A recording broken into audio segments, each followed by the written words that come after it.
Alors du coup, poursuivons donc notre rouleau de Ruth, chapitre 1, verset numéro 6.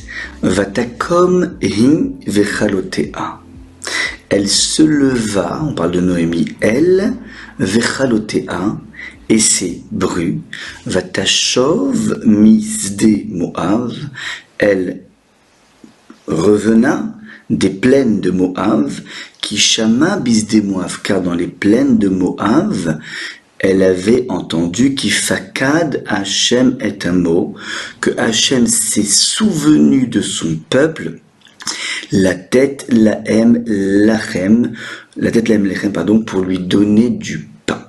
Alors on va bien analyser chacune des propositions. Vatakom i vechalotea. Elle se lève, elle, et ses brus. La question que l'on se pose est la suivante. Que veut dire se lever? On aurait pu très bien commencer le verset par la deuxième proposition. Vatashov misde Moav. Elle revint des plaines de Moav. Forcément, le Vatakom Ivechalotea n'indique pas un mouvement géographique. C'est d'autant plus fort cette question que le début du verset 7 nous éclaire. Lui va commencer par le déplacement géographique. Vatetse minamakom, elle sortit de l'endroit. Donc il faudra entendre dans le début du verset 6, non pas un déplacement géographique, mais une décision de sortir du gouffre. Vatakom ivechalotea vatashov misde Moav.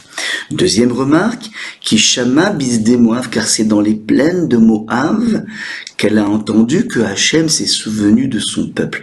Pourquoi préciser que dans les plaines de Moav elle a entendu ça? Qu'est-ce que ça rajoute dans le récit? Voilà donc les deux questions fondamentales à poser dans ce verset. Alors, nous répondons effectivement.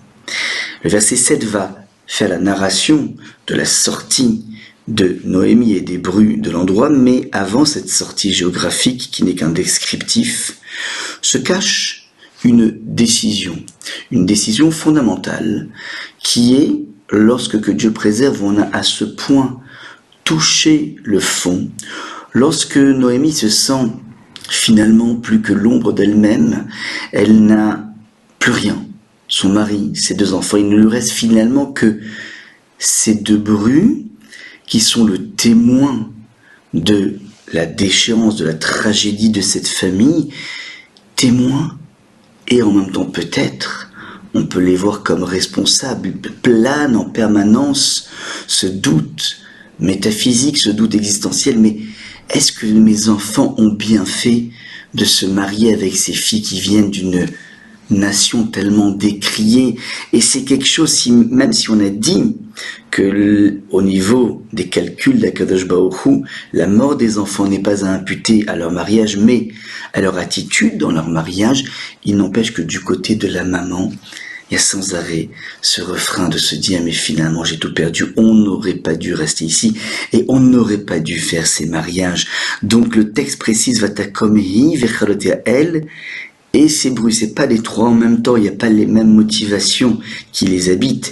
Et Vatakom, c'est donc une décision, après avoir touché le fond, de sortir de sa dépression, de sortir de sa tragédie. Ça, c'est la décision d'opter pour construire sa vie et non pas s'apitoyer dans le chagrin, dans l'immobilisme. Donc voilà ce que veut dire le premier mot, Vatakom. Elle décide de s'en sortir, c'est une décision de sortir de dépression. Et Vechalotea, elle et ses brus, les brus qui pour l'instant ne font qu'accompagner gentiment leur belle-mère, leur ancienne belle-mère. Vatashov bisde Moav, on l'a dit, puisque le verset numéro 7 va nous parler du déplacement géographique. Vatetse minamakom, elle sortit de l'endroit. Alors Vatashov, misde Moav, c'est une lapalissade, c'est une évidence. Élément de réponse, Vatashov vient de la racine tchouva. Elle décide de faire tchouva par rapport à cet enlisement dans un endroit qui n'a rien à voir avec eux. Vatashov, misde Moav, Kishama Bisde Moav qui fakad Hashem et amo, car elle a entendu dans les plaines de Moav, certainement des passants pouvaient venir d'Israël, et elle a entendu que le vent a tourné, que Hashem s'est rappelé de son peuple, que la famine n'est plus là, soit la famine physique, soit la famine spirituelle. Il y a un embryon de lumière qui est en train de poindre à l'horizon. Et là, on a ici un élément psychologique fondamental. On est en train de dire que finalement, le moteur de sa sortie de crise est dû au fait qu'elle a entendu une sorte de clémence d'Akadosh Baruch Hu.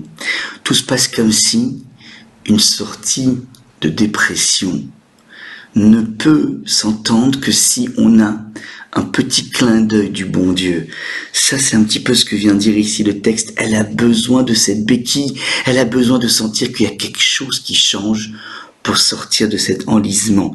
Qui fakad Hashem et amo la tête la amlechem. Et là, on peut lire de deux façons magnifiques. Soit, comme on l'a dit, Hashem s'est souvenu de son peuple, donc le vent a tourné, la clémence divine est en train de refaire surface, ou bien de façon plus directe par rapport à Noémie.